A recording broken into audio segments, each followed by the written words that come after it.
नमस्कार मित्रांनो, कसे आहात? मजेत असाल याची अपेक्षा करायला हरकत नाही. मी तुमचे 2-5 मिनिट घेणार आहे. आज धकाधकीच्या जीवनामध्ये किंवा धावपळीच्या आपल्या व्यस्त कामामुळं बरीच आपली मंडळी, मग ते महिला असो किंवा पुरुष असो, बसून जास्त काम करतात. बऱ्याच जणांचे कम्प्युटर आणि मोबाईलवर जास्त वेळ जातो. बरेच जण हळूहळू वय वाढत जातं त्या पद्धतीनं स्वतःकडे लक्ष देत नाही. स्वतःकडे लक्ष देत नाही त्याच्यामुळे वेगवेगळे आजार जडतात. काल मला एका म्हणजे जवळच्याच ओळखीच्या व्यक्तीचा फोन आला. मित्र यासाठी म्हणणार नाही कारण आमची फारशी ओळख नाही, परंतु योगाच्या माध्यमातून आमची म्हणजे त्यांच्या एका महिला नातेवाईकाची ओळख झालेली आणि त्याने अचानक फोन केला. म्हणे माझं 36-38 वय आहे आणि अशा अशा पद्धतीचा मला त्रास झालाय, मी काय केलं पाहिजे? मला एकदम धक्का बसला. म्हणलं जर 35-40 किंवा 35-36-37-40 धरूया आपण, जर तुम्हाला म्हणजे फुफ्फुसाचा त्रास होत असेल किंवा हृदयाचा त्रास जाणवत असेल, श्वसनाचा त्रास जाणवत असेल, याचा अर्थ तुमची श्वसन यंत्रणा ही कुचकामी ठरत आहे आणि महिलांमध्ये खास करून. मला एवढंच म्हणायचंय, मी फक्त त्यांचं एक उदाहरण दिलं की कुणाला गुडघ्याचा त्रास असतो, कुणाला कमरेचा त्रास असतो, कुणाला पाठीचा त्रास असतो, कुणाला दम्याचा त्रास असतो, श्वसनाचा त्रास असतो, थायरॉइड म्हणजे घशाचा त्रास असतो, खांदेदुखीचा त्रास असतो, कुणाचं वजन जास्त असतं, वजन कमी होत नाही, बऱ्याच डायटिशियन कडे जातात, वेगळे वेगळे त्यांच्याकडची औषधं खातात, त्याचा परिणाम शरीरावर होतो आणि जे 80 किलोचं शरीर असतं ते कधी 90 किलोचं होतं, कधी 100 किलोचं होतं, कधी 110-120 किलोचं होतं, हे वेगळं काहीतरी खाण्यामुळे. आणि मग एवढं खाऊन वजन वाढल्यानंतर आपण कधी चालायला जातो का? दररोज 4-5 किलोमीटर कधी चालतो का? आपल्याला इथून काही अंतरावर जायचं असेल तरी गाडी लागते. आम्हाला साधी दुधाची पिशवी दुकानात आणायची असेल तरी आपल्याला गाडी लागते. आम्ही चालत अजिबात फिरत नाही, त्याचा त्रास शरीरावर होतो.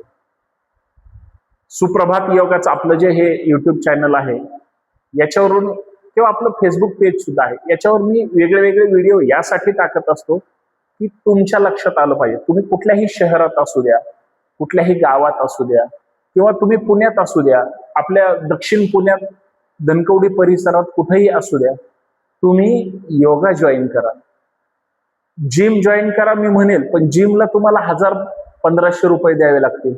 त्याच्यापेक्षा कमी पैशात योगा जॉईन करा. कुठं फ्री पाहिजे असेल तर फ्री जॉईन करा. ऑनलाईन आपल्या युट्यूब चॅनलवर आपण 5:45 वाजता लाईव्ह करतो, त्याला जॉईन व्हा, चॅनल सबस्क्राईब करा, रोज तुम्हाला नोटिफिकेशन येते. मला सांगायचंय काय की बघा, घरातला करता पुरुष जसा असतो तशी करती महिला सुद्धा असते. हे दोघं त्या कुटुंबाचा आधार असतात. आता हे उदाहरण मी का सांगतोय, याचं एक दुसरं उदाहरण सांगतो. एखाद्या आईवडिलांचा अचानक मुलगा एक्सपायर झाला, जो तरुण असतो, त्यांचं रडणं तुम्ही ऐकता. एखाद्याचे आई वडील एक्सपायर झालेले असतात, ते किती रडतात, कारण त्यांच्या जवळचा जो आयुष्य ज्याच्यासोबत घालवतोय तो व्यक्ती गेलेला असतो. पण त्याच ठिकाणी एखादा अपघातानं म्हणजे आजाराने अपघाताने गेला असेल तर ते हिरावून जातं.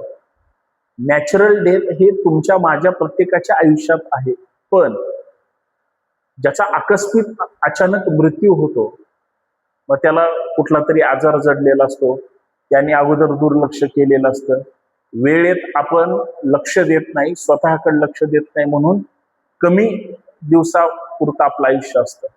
आता मी सांगितलं मगाशी की एक करता पुरुष असतो, करती स्त्री असते.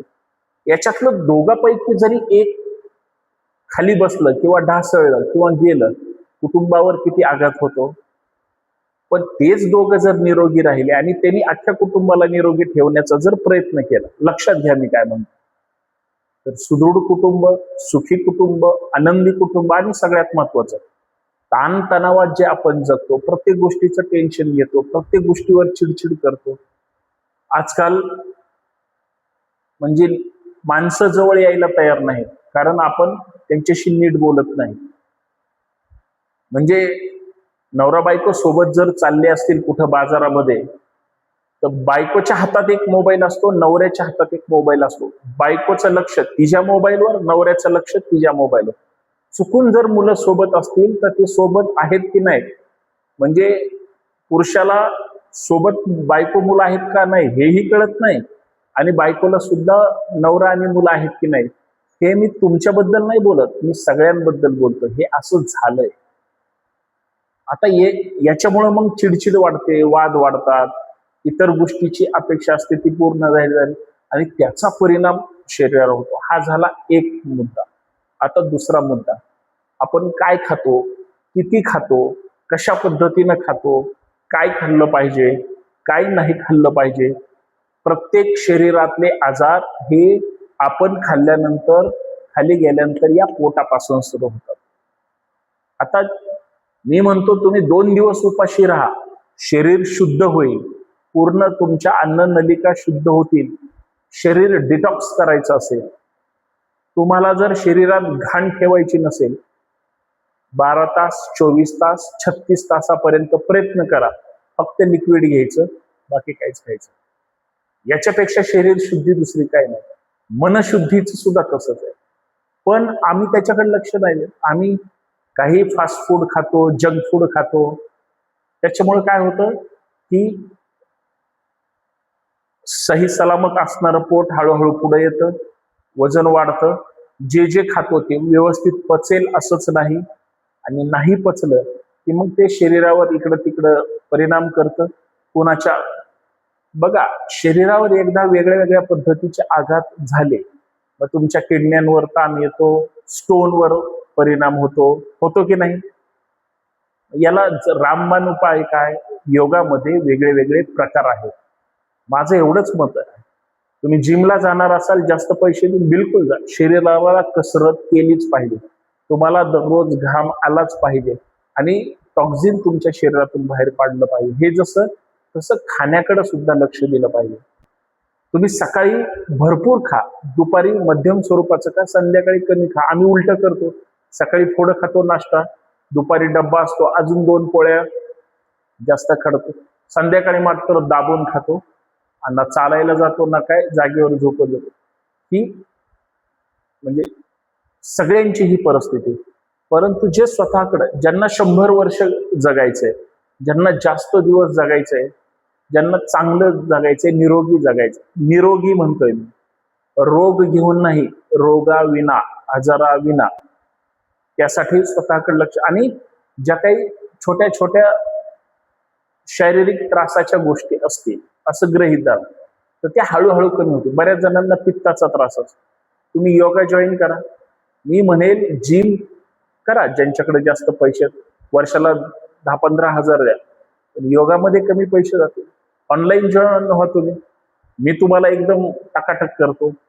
पण तेच तुम्ही लक्ष देऊन जर केलं, तर मला असं वाटतं की तुमच्या आयुष्यामध्ये फार बदल होऊ शकतो, आणि त्याचा आत्मविश्वास, त्याचा फरक आपल्या चेहऱ्यावर जाणवतो.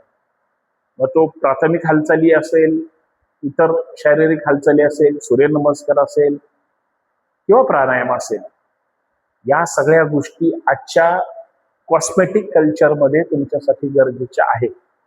एवढंच मला या माध्यमातून सांगायचं. म्हणून स्वतःकडे लक्ष द्या, खाण्याकडे लक्ष द्या, चांगलं खा, दर्जेदार खा. मी म्हणेन काहीही खा, पण शरीराला जर तुम्ही कसरत करत असाल, तुम्हाला काही होत नाही. आणि वेट लॉस तर 100% होणार, ज्यांना गरजेचं आहे त्यांना.